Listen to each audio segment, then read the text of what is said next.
देखिए, मध्य प्रदेश की किसान मोर्चा के प्रदेश अध्यक्ष दर्शन सिंह चौधरी से खास बातचीत चीफ एडिटर सूरज सिंह राजपूत के साथ। किसानों के हित में उन्होंने क्या कुछ कहा और प्रधानमंत्री मुख्यमंत्री की जमकर तारीफ। आइए आपको सुनवाते हैं।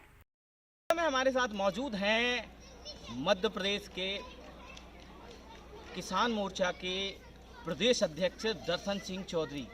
निश्चित तौर पर जब किसानों की बात आती है तो दर्शन सिंह चौधरी का नाम अवश्य आता है। मध्य प्रदेश में भारतीय जनता पार्टी ने, संगठन ने उन पर विश्वास किया है और विश्वास ऐसा किया है कि उनको मध्य प्रदेश का प्रदेश अध्यक्ष घोषित कर दिया, जिसके बाद लगातार लोगों के संपर्क में हैं और हर जगह लगातार दौरा कर रहे हैं। निश्चित तौर पर इनको किसानों का हितैषी भी कहा जाता है। आइए डायरेक्ट बात करते हैं दर्शन सिंह जी। सबसे बड़ी बात की ढेर सारी बधाई, शुभकामनाएं। आप किसानों के हितैषी हैं, किसानों के आंदोलन को कैसे देखते हैं आप? देखिए, आप भी देख रहे हैं और आपकी मीडिया के माध्यम से पूरे प्रदेश और देश में पता चल रहा है कि किसानों के आंदोलन की हकीकत सबके सामने आ चुकी है। मध्य प्रदेश में कहीं भी आंदोलन की कोई किसी भी प्रकार के चित्र हमको यहाँ पर दिखाई नहीं दे रहा है और ना है। किसान यहाँ की सब चीज़ें जानते हैं।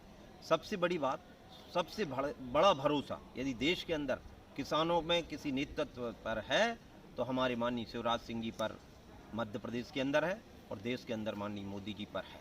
और जहाँ तक शिवराज जी की किसान नीतियों के बारे में जहाँ तक हम जान पाए हैं और जो आम एक छोटा सा किसान, मैं कल ही माननीय मुख्यमंत्री जी के साथ फिर बैठा, कुछ किसान मुद्दों पर चर्चा हुई। जो त्वरित समस्याएं, तात्कालिक समस्याएं, वो तो तात्कालिक निदान हो ही जाती हैं, लेकिन जो दूरगामी योजना अभी 23 तारीख में फिर से हजारों करोड़ रुपया फिर से मुख्यमंत्री जी बिना मांगे किसानों के खाते में हर बार डाल रहे हैं। और उसके वो परिस्थिति जो किसान के बेटे हैं, और उससे बड़ी चीज़ जो निकल के आई है, पाँच बार लगातार कृषि अवार्ड, कृषि करुणा अवार्ड, उसके अलावा 6 बार टोटल कृषि करुणा अवार्ड। वो 6 के 6 बार भी माननीय सीएम साहब के यानी माननीय शिवराज सिंह जी के जमाने में ही मध्य प्रदेश को प्राप्त हुए। और ऐसा नहीं है कि केवल मोदी जी की सरकार में प्राप्त हुए हैं, ये तो माननीय मनमोहन सिंह जी की सरकार में भी कृषि करुणा अवार्ड हमको मिले। मैंने कृषि अर्थशास्त्र का अध्ययन भी किया और उसी पीड़ा को लेकर मैं किसानों की, चूंकि खेती किसानी से जुड़ा हूँ। मध्य प्रदेश का सौभाग्य देखिए कि यहाँ पर माटी पुत्र हमारे कृषि मंत्री आदरणीय कमल पटेल जी, किसान पुत्र आदरणीय मुख्यमंत्री माननीय शिवराज सिंह जी, इनके नेतृत्व में ओला गिरा नहीं। मैं उस समय बैरसिया तहसील के दौरे पर, आप ओला नहीं गिरा, उसके पहले हमारा प्रशासन का तंत्र यहाँ पर निर्देश हो गए खड़े होने के।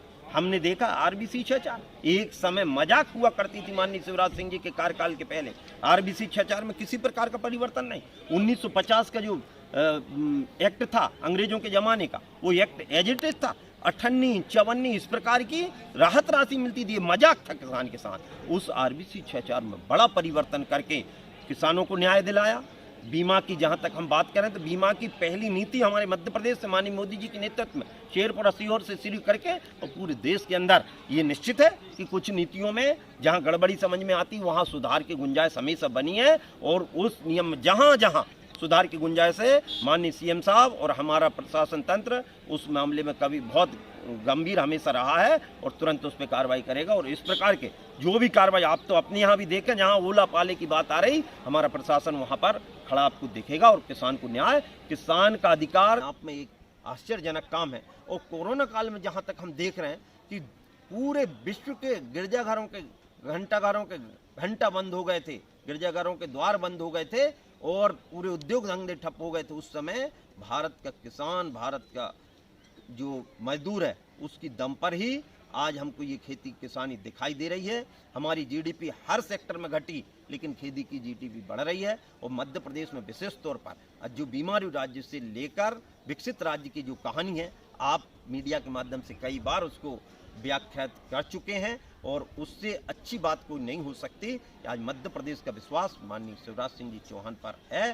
किसानों का, गरीबों का, आम जनता का, माताओं बहनों का और पूरे युवाओं का विश्वास माननीय शिवराज सिंह चौहान पर है। और इसलिए मध्य प्रदेश में कोई आंदोलन कहीं पर दिखाई नहीं देगी। कोई नहीं कर पाएगा और उस पर माकूल लॉ एंड ऑर्डर किसी भी तरह अव्यवस्थित नहीं होने दिया जाएगा और उसका पर्याप्त तुरंत कार्रवाई की बात करें तो अधिकारी की कहीं ना कहीं लापरवाही बहुत बड़ी देखी जाती है, उसके लिए क्या प्रयास किए जा रहे हैं? अपराधियों पर अभी जैसे अभी 2-3 आपने देखा भोपाल की वर्चुअल बैठक में भी माननीय सीएम साहब ने कलेक्टर और एसपी तक पे भी सीधी कार्रवाई की। ये सबसे बड़ा नमूना हमने अभी 1-2 महीने के अंतर में कई बार देख चुके हैं। तो जो भी गलती करेगा उसको बख्शा और दंड का मनोविज्ञान का मैंने साइकोलॉजी पढ़ी है और मनोविज्ञान का सिद्धांत कहता है एक व्यक्ति को दंडित करो 10 अपने आप अपराधी सुधरने की कोशिश करे। वो नालों का जो पानी, गंदा पानी कहीं न कहीं मां नर्मदा को दूषित कर रहा है, इसके लिए क्या पहल की जाएगी? अधिकारियों को किस प्रकार की चेतावनी दी जाएगी? अधिकारी इस संदर्भ में कभी कोई कार्रवाई करते हुए दिखाई नहीं देते। नहीं, बहुत अच्छी बात आपने उठाई है और आपको उदाहरण के तौर पे बता दें कि होशंगाबाद और मंडला में, क्योंकि होशंगाबाद अपना गृह जिला है और यहाँ पर जो एक प्लांट तैयार हो रहा है वो आप सबने देखा होगा, उसकी बहुत जगह आरक्षित करके काम शुरू हो गया।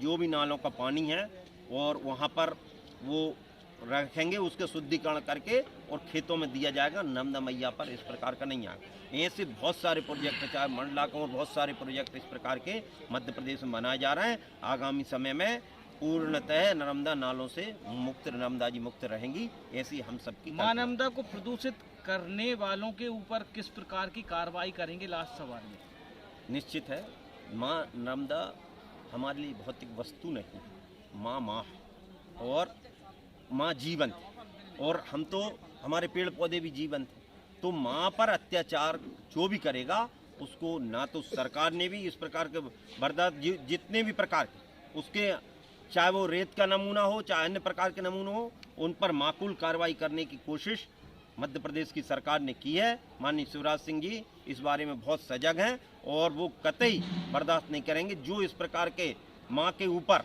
अनाचार करने की कोशिश करेंगे उनको कहीं भी बख्शा नहीं जाएगा, छोड़ा नहीं जाएगा। तो ये थे दर्शन सिंह चौधरी, जिनका साफ तौर से कहना है मां नर्मदा के आंचल को जो भी गंदा करेगा उसको बख्शा नहीं जाएगा। निश्चित तौर पर प्रदेश सरकार से लेकर केंद्र सरकार तक लगातार नदियों को साफ सुथरा रखने के प्रयास कर रही है। कई एनजीओ काम कर रहे हैं, लेकिन आज भी कई जगह नालों का पानी जो है वह मां नर्मदा में बहता हुआ जा रहा है, जिससे मां नर्मदा कहीं न कहीं दूषित हो रही हैं।